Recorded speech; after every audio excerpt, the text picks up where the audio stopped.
благодаря за гостоприемството на господин Гавчев и на завод Яна. Много се гордея с българския бизнес, такъв какъвто го виждаме тук. И много се надявам много хора да го правят по начина, по който го правят собствениците тук. Ефективно производство, конкурентно способно навсякъде, завоюват пазари, все повече и повече, могат да бият всяка стока, която им се изпречи на пътя от нещата, които те правят.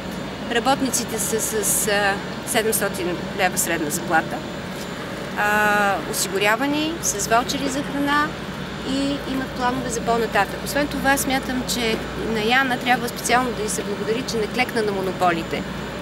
Защото в Бургас преди 2 години, струва ми се, 4, им избиваха ръцете,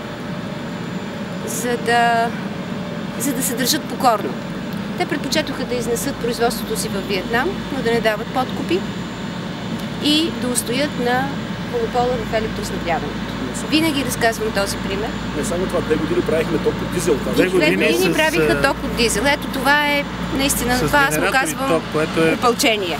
5-6 пъти по-скъпо. Ако всеки е толкова упорит и толкова кадърен, колкото този бизнес, с който аз се гордея, България не просто ще има за следващите 2 години 150 000 нови работни места, което е записано в нашата програма, а много пъти по толкова. Но всичко зависи от хората. Тук, в Панагюрище, хората ги имаме.